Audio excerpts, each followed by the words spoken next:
నమస్తే ఫ్రెండ్స్, మళ్ళీ పూజా వీడియోతో మీ ముందుకు వచ్చేసానండి. గోరింటాకు చూసారా ఎలా పండిందో? మీకు ఎప్పుడు చెప్తున్నదే. తప్పనిసరిగా ఈ నెలలో అంటే ఆషాఢ మాసంలో ముఖ్యంగా ఆదివారం తప్పనిసరిగా చేతులకి వీలుంటే కాళ్ళకి అరికాలు పాదాలకు పెట్టుకోండి. అలాగే అమ్మని చూసారా, మన ముత్యాలమ్మ తల్లి ఎంత చక్కగా ఉన్నారో. ఏంటంటే అండి, ఈ వారాహి నవరాత్రుల గురించి ముందు వీడియోలో చెప్పాం కదండి. ఆ పూజలు మాకు గుళ్ళో సాయంత్రం పూట రోజు అవుతున్నాయండి. అలాగే లలిత సహస్రనామాన్ని కూడా పఠిస్తున్నాము.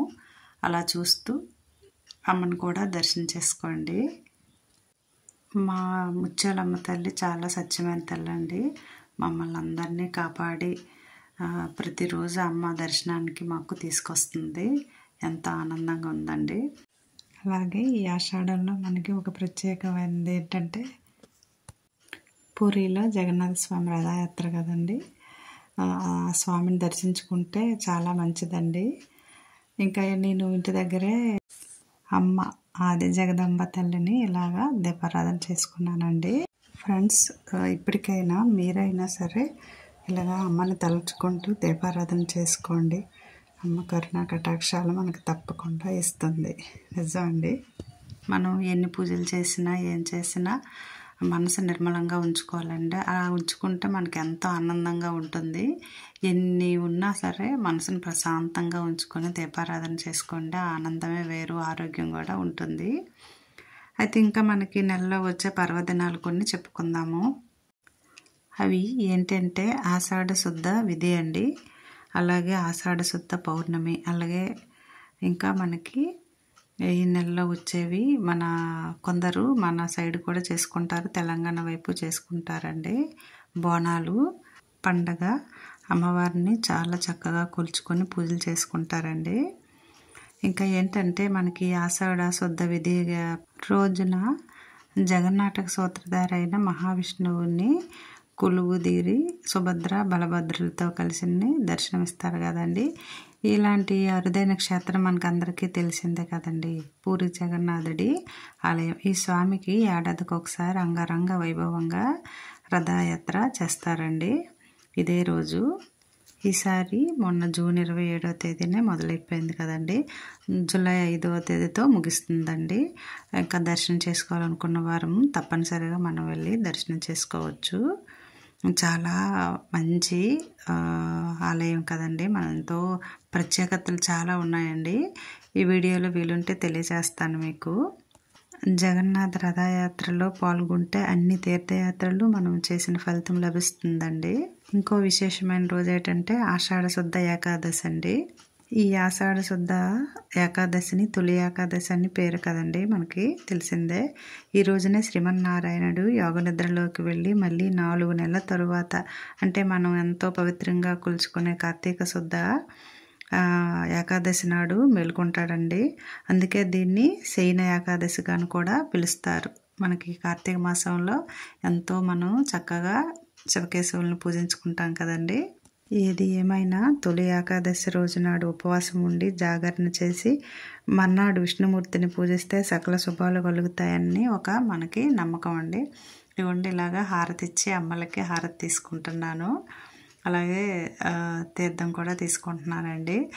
ఏది ఏమైనా గోరింటాకు చూసి నేనే మురిసిపోతున్నానండి. మీరు కూడా చక్కగా ఈ నెలలో మంచిగా పెట్టుకోండి, చాలా మంచిదంట. ఇంకొకటి ఏంటంటే అరికాలకు కూడా పెట్టుకోవాలటండి. మొన్న ఒక షార్ట్ వీడియో నేను అప్లోడ్ చేశాను, అందులో చెప్పాను. చక్కగా మంచి సాంప్రదాయం అండి మనది, పూర్వం నుంచి వచ్చిన సాంప్రదాయం కదా. అలాంటివి మనం వదలకూడదండి. తెలుసుకోవాలి, తెలుసుకున్నంత వరకు మనం ఆచరించాలి. ఏమంటారు ఫ్రెండ్స్? ఇంకొక ఈ ఆషాఢంలో వచ్చే పర్వదినము ఆషాఢ శుద్ధ పూర్ణిమ అండి. మనకేంటంటే ముఖ్యంగా ఈ రోజునే గురు పౌర్ణమి అని కూడా అంటారండి. దీని ప్రత్యేకత ఏంటంటే మహాభారతాన్ని రచించిన వేదవ్యాసుడు జన్మించిన రోజు కూడా ఇదేనండి. అందుకనే దీనిని వ్యాస పూర్ణిమ అని కూడా పిలుచుకుంటాం మనం.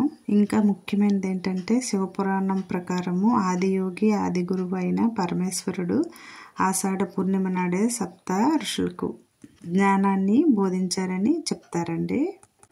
ఇక్కడ నేను చూపిస్తుందండి ఏంటంటే మన మహాలక్ష్మి అండి తీసుకొచ్చాను. అలాగే శ్రీవారి పాదాలు. మేము తిరుపతి వెళ్ళామండి. సడన్గా చెప్పాను కదండి, షార్ట్ వీడియో అప్లోడ్ చేశాను. శ్రీవారి పాదాలండి. మన వాళ్ళకి అందరికీ కొందరికి ఇద్దామని తీసుకొచ్చాను. చాలా ఆనందంగా అన్నీ తీసి పెట్టుకుంటున్నానండి. మనకి నెక్స్ట్ ఆషాఢం తర్వాత శ్రావణ మాసం వస్తుంది కదండి, అందుకే అమ్మవారిని తీసుకొచ్చాను. అంతేకాదండి, ఇక్కడ నేను చూపిస్తాను కదా త్రిశూలము, డమరకము అలాగా ప్రతిమ. నేను అరుణాచలం కూడా వెళ్ళానండి, అక్కడి నుంచి తీసుకొచ్చాను. చిన్న శివయ్యని అలాగే శివయ్య లింగాలు కూడా తీసుకొచ్చానండి. మీకు ఇక్కడ చూపిస్తున్నాను. మనకి ఇది స్వామి ప్రతిమ అండి, వెంకటరమణమూర్తి స్వామి. ఎంతో ఆనందం అనిపిస్తుంది చూడండి. ఆ చిత్రపటంలో అది స్వామి ఒకేలాగా అనిపిస్తున్నారు కదా, చాలా ఆనందంగా ఉందండి. మనం వీళ్ళని మట్టుగా మన సాగంటి వారు చెప్తున్నట్టు చక్కగా అరుణాచలం దర్శనంకి అయితే మాత్రం తప్పనిసరిగా వీలుంటే వెళ్ళండి. చూసారా శివయ్యలు చిన్న చిన్నవి తీసుకురావాలంటే మన బొటన వేలంతా శివలింగాలు ఉంటే మంచిదని అన్నారని తీసుకొచ్చానండి. మన పైడిమాంబ తల్లి అండి, మా విజయనగరం ప్రత్యేకత కదా. అలాగే మా ముత్యాలమ్మ తల్లి. ఇంకా ఈ వారాహి నవరాత్రుల్లో ఇగోండి ఈ అమ్మను కూడా మా దేవాలయంలో పెట్టి పూజించుకున్నాము. ఈ పూజలు ఏంటంటే సాయంత్రం పూట చేసుకుంటే చాలా మంచిదని చెప్పారు కదండి, అందుకనే మేము చేసుకున్నామండి. చక్కగా కుంకుమార్చనవన్నీ అమ్మని చూసేయండి మీరు కూడాను. మీరు చక్కగా దీపారాధన పూజ కుంకుమ పూజ చేసుకున్నారా ఫ్రెండ్స్? అయితే ఏంటంటే ఇంటి దగ్గర కూడా మనం పెట్టి చేసుకోవచ్చు కదండి. చాలా వీడియోలు మనం చూస్తున్నాము.